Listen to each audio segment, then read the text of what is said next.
Subscribe कीजिए SDM public school channel को और बेल आइकन को दबाइए। हेलो स्टूडेंट्स, आप सभी का स्वागत है।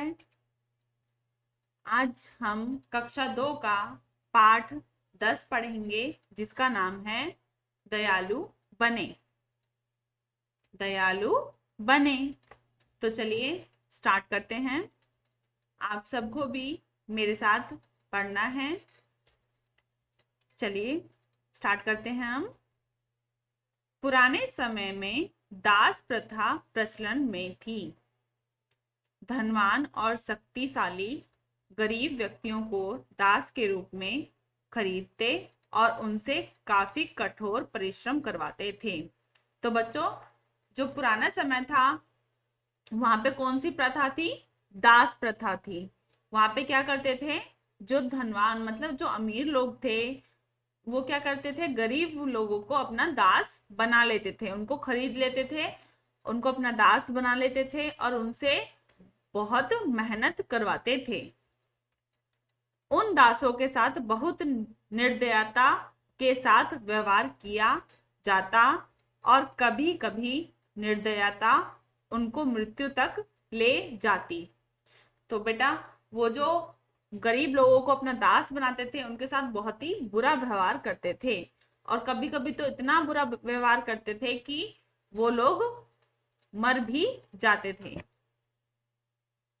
एक बार रोम में एक धनवान व्यक्ति था। उसका एंड्रोकस नामक एक दास था। धनी व्यक्ति बहुत निर्दयी था। वह एंड्रोकस से एक जानवर की भांति काम करवाता था और उसे खाने के लिए बहुत थोड़ा सा भोजन देता था। तो बेटा, एक बार रोम एक जगह है जहाँ पे एक व्यक्ति बहुत ही धनवान था, वो रहता था और उसका एंड्रोकस नाम का एक दास था। धनी व्यक्ति बहुत ही क्या था? निर्दयी था। उसे बिल्कुल किसी पे भी दया नहीं आती थी। वह एंड्रोकल से जानवर की भांति काम करवाता था, मतलब पूरे दिन काम करवाता था, जैसे जानवर काम करते रहते ना, उसी की तरह उससे काम करवाता था और खाने के लिए भी उसे बहुत ही थोड़ा सा भोजन देता था। एक दिन एंड्रोकस उसके घर से एक घने जंगल में भाग गया। तो एक दिन एंड्रोकस ने क्या किया? उसके घर को छोड़कर वह जंगल में भाग गया। उसे एक अंधेरी गुफा में छिपकर दिन बिताया। वह रोम की सड़कों पर भोजन खोजने के लिए बाहर आया। उसका मालिक उस समय राजा के सिपाहियों के साथ एंड्रोकस को ढूंढ रहा था। तो बेटा, जब वो घने जंगल में भागकर आ गया तो उसने वो दिन अंधेरी गुफा में छुपकर बिताया। वह रोम की सड़कों पर भोजन के लिए बाहर आया। तो उसका मालिक उस समय राजा के सिपाहियों के साथ एंड्रोकस को ढूंढ रहा था। तो जो राजा था वो उसने अपने सिपाहियों को एंड्रोकस को ढूंढने के लिए भेजा था। एंड्रोकस एक गुफा में छिपकर अपना समय व्यतीत कर रहा था। एक दिन एंड्रोकस ने अपने निकट एक शेर की दहाड़ सुनी। वह यह सोचकर भयभीत हो गया कि कहीं शेर गुफा में ना आ जाए। तो बच्चों, जो एंड्रोकस था वो कहाँ छुप गया था? गुफा में छुप गया था।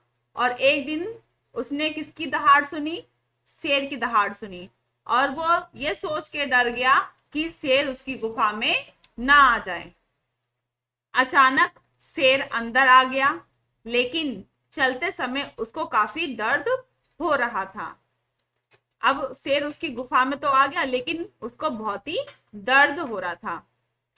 उसके पंजे में एक कांटा अटक गया था। शेर एंड्रोकस के पास गया और अपने पंजे को ऊपर उठाया, मानो सहायता मांग रहा हो। तो बेटा, जब शेर उसकी गुफा में आया तो एंड्रोकस ने देखा कि उसके पंजे में एक कांटा अटक गया है। शेर एंड्रोकस के पास गया, अपने पंजे को ऊपर उठाया और कहने लगा कि मेरे पैर में से कांटा निकाल दो। एंड्रोकस ने शेर के पंजे को अपने घुटने पर रखा और कांटे को बाहर खींच लिया। शेर ने काफी राहत महसूस की। शेर ने आभार स्वरूप उसके पैरों को चाटना आरंभ कर दिया। तो बेटा, जब एंड्रोकस ने शेर के पंजे में से कांटे को बाहर निकाला तो शेर को बहुत ही राहत मिली और उसने उसका धन्यवाद कहने के लिए उसके पैरों को चाटना शुरू कर दिया।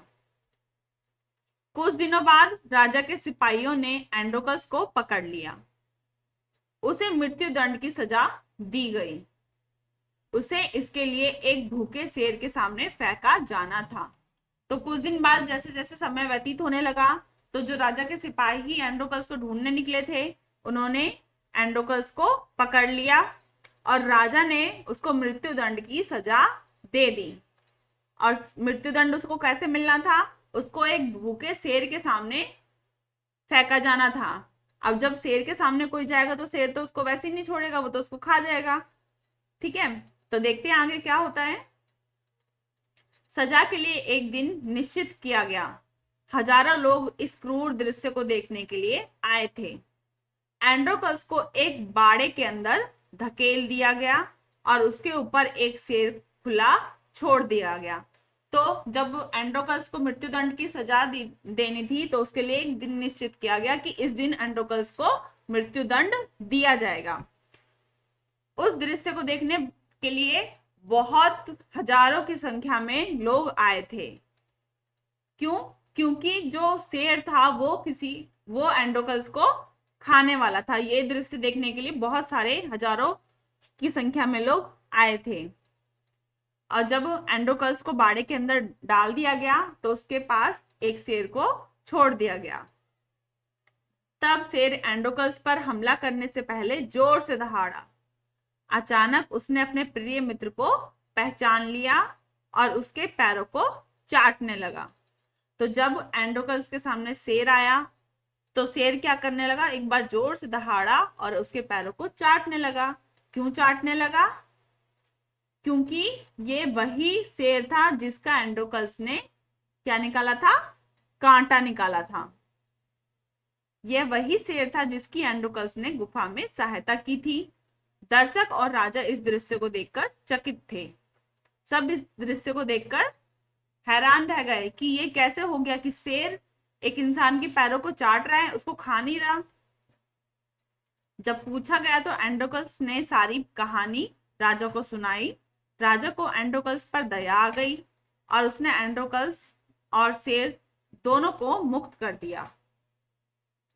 ऐसा कहा जाता है कि शेर बाकी के जीवन भर एक पालतू कुत्ते की तरह उसके साथ साथ रहा।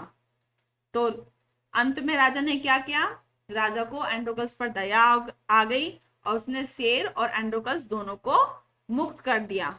और उसके बाद जब दोनों वहां से चले जाते हैं तो जो शेर था उसने बाकी सारा जीवन अपना किसके साथ बिताया? एंड्रोकस के साथ बिताया, एक वफादार जानवर बनकर। तो बच्चों, आशा करती हूँ कि आपको ये कहानी समझ आई होगी। आप भी सबके साथ दयालुता के साथ व्यवहार करेंगे। हमें कभी भी किसी के साथ निर्दयता नहीं दिखानी चाहिए। Okay, students, bye bye. Have a good day.